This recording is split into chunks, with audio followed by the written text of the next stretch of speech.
Bahamas Tonight, the Northern Edition. Good evening all, I'm Shasheena Rolle. As always, it is so great to have you with us. Topic News: Grand Bahama has had its fair share of challenges, but with growing tourism numbers and the addition of a number of new businesses, officials say better days are ahead. Tonight, the president of the Grand Bahama Port Authority talks about a renewed focus on the tourism industry and plans for several prospective attractions for the island. As Grand Bahama rebounds from one of the toughest economic recessions in recent time, plans are in motion to bring the magic back to the city. President of the Grand Bahama Port Authority in Rolle says the infrastructure on this island can hold about 250,000 persons, yet only about 55,000 reside on Grand Bahama. While he believes critical mass must be created on this island through investment for businesses to thrive, the port's aim is also to focus more on the tourism-related product, like the cruise industry. The cruise industry is huge for us. There's one element that these cruise lines cannot control. It's the price of fuel. Our location is absolutely key to this equation. And in speaking with a number of the CEOs from the cruise lines, they asked me to do one thing: cause some attractions to happen in Grand Bahama and create a better arrival experience. And with that, they will divert additional vessels here. He emphasizes how important the arrival experience is. Some persons have issues in regards to how we're set up at the harbor, for instance. One or two cruise lines might have issues like that. So they are looking for us to somehow transform that experience at the harbor. That's number one. And also, there are one or two cruise lines who would love to look at other locations. There have been many complaints that there isn't enough for tourists to do on this island. While tourism officials disagreed with the statement in the past, Rolle says plans are in place to ensure that with a boost in tourism numbers come additional attraction and entertainment. We would have hired a consultant to assist with just giving us some concepts. And we have come up with a movie theme park and a pool club and also an adventure island concept. And so we plan to cause these things to happen in very short order. He says the Grand Bahama Port Authority is committed to the growth and development of Freeport. While this island has had its fair share of economic boom and busts, Rolle admits that he is not entirely pleased with the island's current status, but he is optimistic about where this island is headed.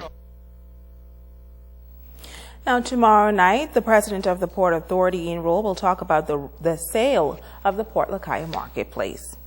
And two businessmen have answered the call and have invested in the development of a Junkanoo museum. They hope it becomes a major tourist attraction. Natalia Hall has the story. They call it a vision brought to a reality. A new Junkanoo museum will soon open on Grand Bahama, showcasing the cultural art form. The museum will include a variety of Bahamian Junkanoo costumes, a Junkanoo village, logo shop, conch bar, souvenir shop, and a workshop to build Junkanoo pieces. Over the years, I watched Junkanoo year in, year out, and I notice how lovely the costumes them are. And at the end of the Junkanoo season, they take the costumes and throw them about the road. Some they probably keep into the shacks, those fancier pieces, you know. And that kind of concerned me somewhat, okay? Realizing that the tourists, them comes here for Junkanoo and during the Junkanoo festive season, and then after that season is over, very, very rare you see something about Junkanoo. Consultant Rashad Ahmad says the museum will be a new experience for Grand Bahama and will provide many job opportunities as well. What we're doing is positioning ourselves and getting ready for those tourists who normally complain that there is nothing to do in Grand Bahama.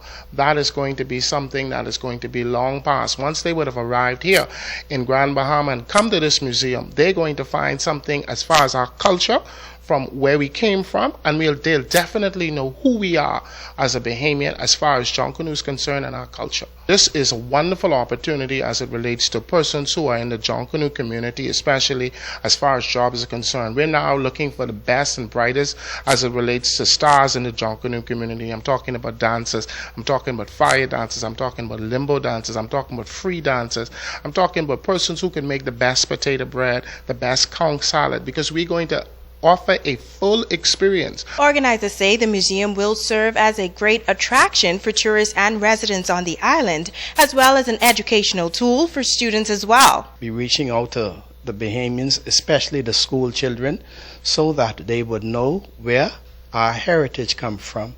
So I want to say to one and all, come down, have a visit, and experience what the Joncunoo Museum is all about. Italia Hall, 7S Network News. Thanks, Italia. Well, in other news, the bus stop near the Ranfurly Circus was the center of attraction today as work crews moved in to address what could have been a potentially dangerous situation. Megan Shepard has the latest. Another incident of African hybrid bees disrupting motor and pedestrian traffic early Wednesday morning. Students of the College of the Bahamas waiting at the bus stop were stung while waiting, and reports are that 4 had to be transported to the Rand Memorial Hospital. Supervisor of Budget Pest Control Stefano Evans says that work crews in the area may have disrupted the hive. They actually set up hive on a broken down fence that was inside of the bus. That's where they started the Seek High Bridge. What happened this morning was there was a landscaping crew in the area once again doing some landscaping to the bushes in the back of the bus stop, and then what occurred is that the noise and vibration caused by their lawnmower then agitated the bees, causing them to go on a defense attack. So anybody within the area, pretty much the students who were on the bus stop, were at risk, and we had a few students who got stung today. Evans injured the bushes behind the bus stop and it treated the hive. A swarm of bees was then seen hovering. Minutes later, Evans emerged with the hive, which he says he estimates to be about 3.5 feet in length and 2.5 feet in width. What would have happened is that as vehicles were starting to pass by, as I was in the middle of my treatment, the bees were already going on their swarming attack pattern. So what would have happened is that anybody walking by or even driving by with their windows down were possibly at risk. So I just needed the roads to be closed down just for every citizen's safety.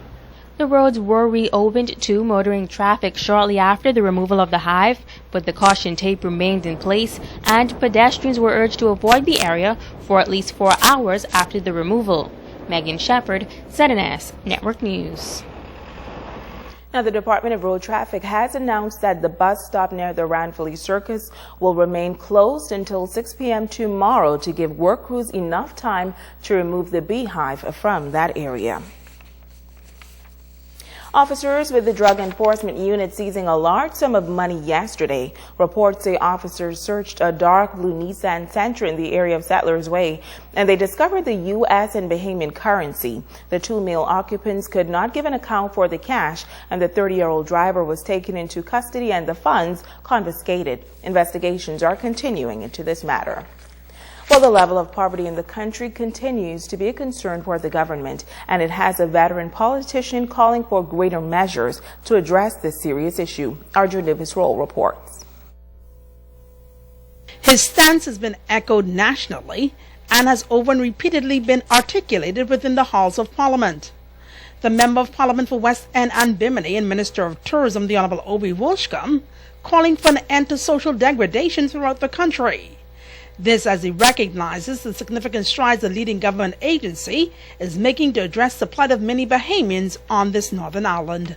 The Urban Renewal Program has had success ever since the Prime Minister introduced it in 2002, a concept, an idea that was to not only transform the communities but also transform the thinking, the minds of people to understand that you might have been born, you might have been a part of despair, but you can rise up and you can survive and you can achieve. I think what Michelle Reckley has been doing is just tremendous because, she works with very little. She's gone out, she's gotten the public sector to support her and the private sector. She's become a corporate entity almost, getting the corporate citizens of our country to decide that they want to be a part of it. She's getting full endorsement from private companies who are talking about the work being done because the truth is their families and their family's family are being impacted by it. Minister Wolshcombe says the Prime Minister-inspired initiative is fulfilling its mandate as those charged with the awesome responsibility of developing this national vision continues to positively impact the lives of the masses. This is what we have to do in this country.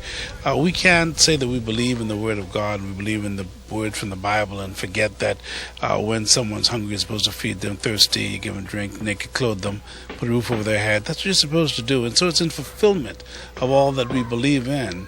There's much more to be done, and I'd just like to encourage Ms. Reckley and the work that she's doing, the entire renewal team. I've benefited a lot in my constituency, and I know my people are very grateful, and I want to see more of the work take place because I believe that we can transform these areas.